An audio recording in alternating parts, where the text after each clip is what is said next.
Palang araw sa inyong lahat.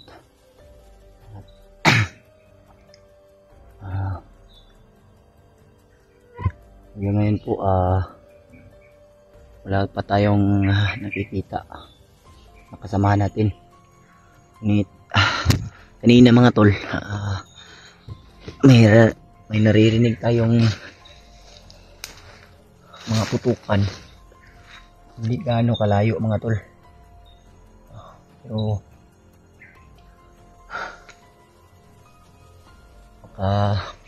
kasamahan natin yan kasi kung may putukan may kalaban sila mga tol.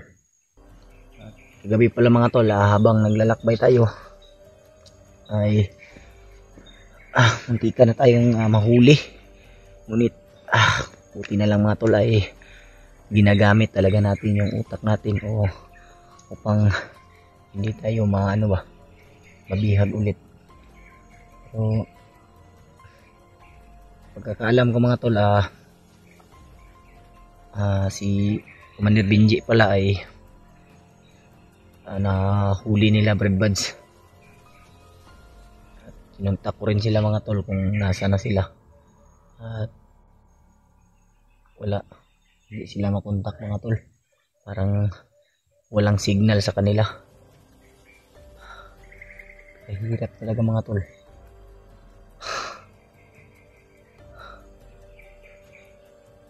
Buti na lang sa paghahanap ko ng pagkain.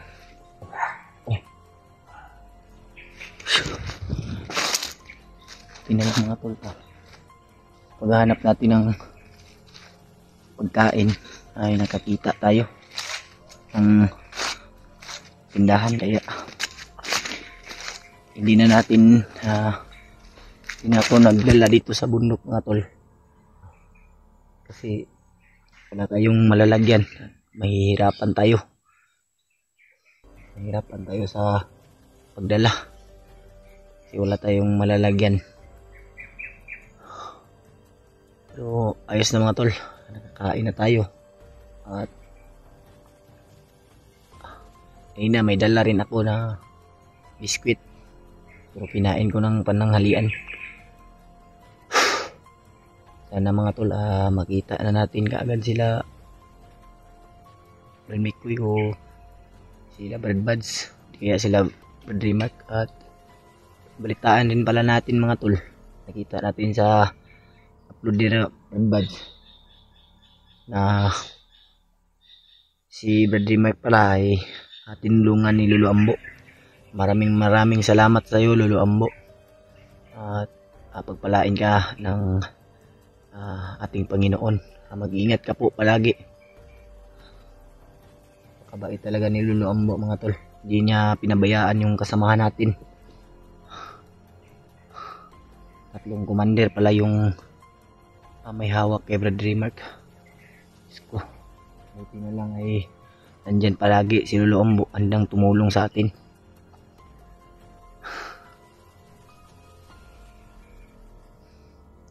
Dun banda yung putukan kanina mga tol.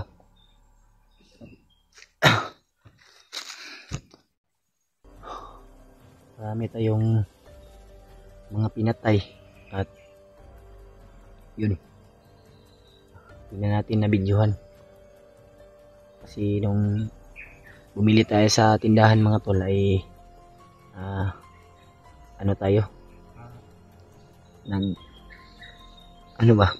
nakisuyo tayo sa kanila ba na pwede bang mag-charge. So yun, nakapag-charge tayo. Panandalian lang kasi marami ring mga bandidong bumibili doon. Habang bumibili tayo at kumakain tayo mga tol, nakikita natin na may mga bandido na bumibili. At doon nagpapahinga. Narinig natin yung mga usap-usapan nila na may traitor daw, na kasi si Benji daw ay isang traitor. Iwan lang natin mga tol ano yung tinutukoy nila, Kasi sa pagkakaalam natin mga tol ay si Benji ay hypnotize. Pero hindi natin alam kung bakit hinahanap rin siya.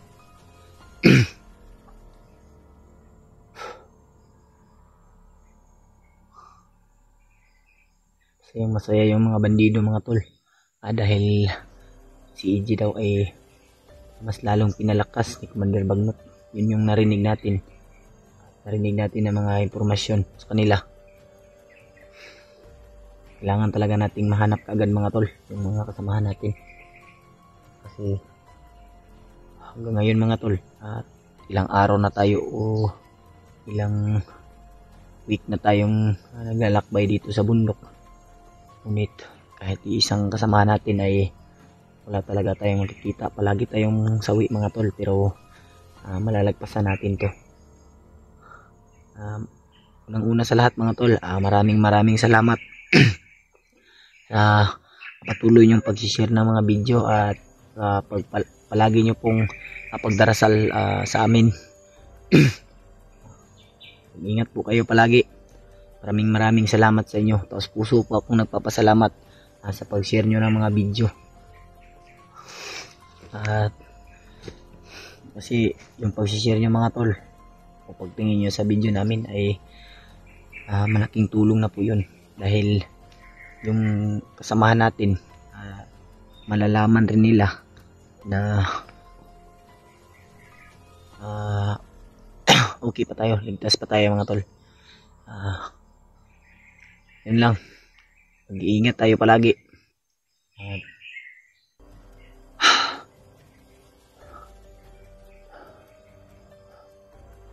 Okay, makita natin sila na ligtas at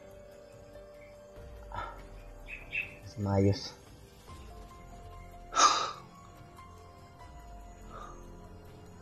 Lang. Tuloy pa rin tayo sa paglalakbay mga tol. Yung una sa lahat, kagaya ng sinabi ko, hindi lang baril o orasyon yung sandata natin. Pagdarasal talaga. Tapos na rin tayong nagdasal mga tol. At hindi naman tayo nasasawi sa ating mga pagdarasal kasi tinutupad naman ng Panginoon na yung mga kasama natin ay ligtas. Yun lang yung pinapanalangin natin mga tol. Buhay na tayo dito mga tol para sa nangangailangan ng tulong.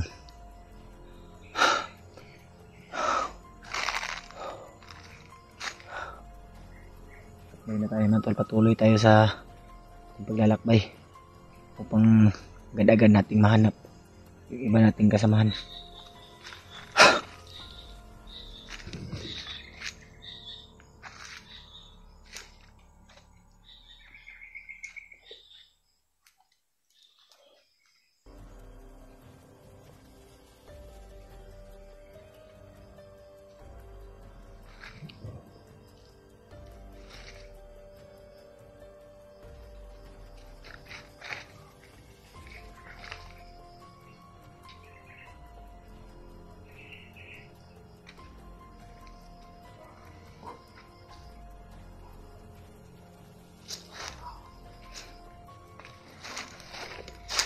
Naririnig ka rin natin.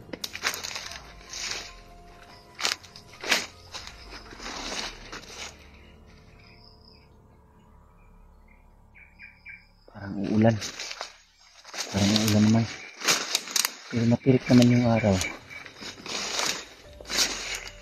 Pero baka nito ambon lang.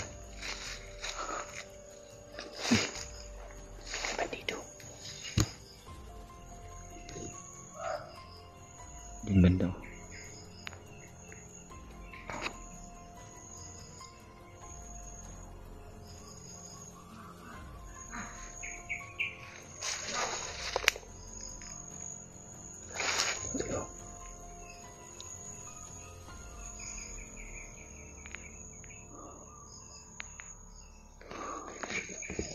Parang madami sila dyan. Ang natin mag-ingat palagi. Iwasan muna natin yung mga tol. Pagkat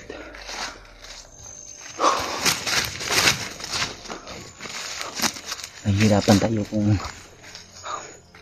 lagi tayong nagkikipaglaban. Kailangan natin iwas. Sa ganun ay hindi rin sila ito mga tol. Kung patuloy tayong lagi tayong pumapatay o pumapatay ng mga bandido,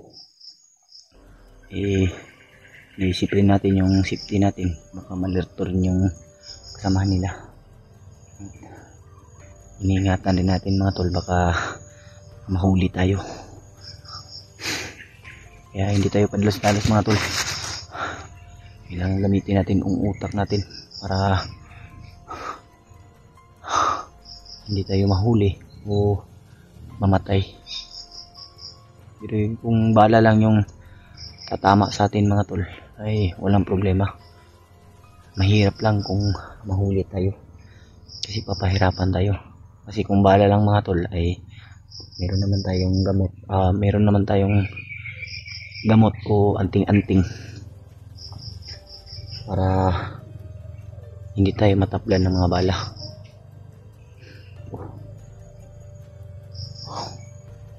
Ayan. Ay, tulong sa kalsada mga tol. Pero malayo yan. May dumaan ba? Mga dumaan.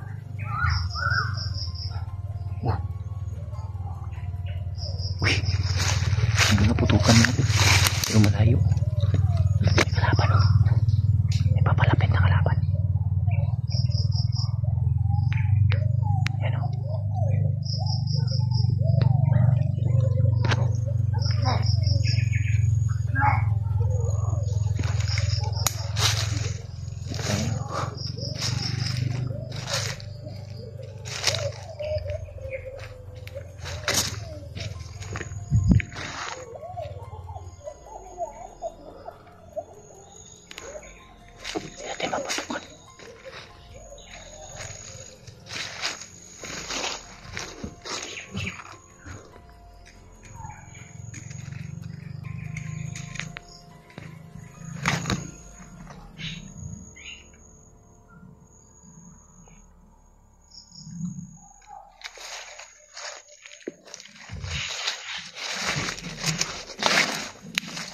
Ikutan natin siya mga tol.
Kasama pa siya mga tol.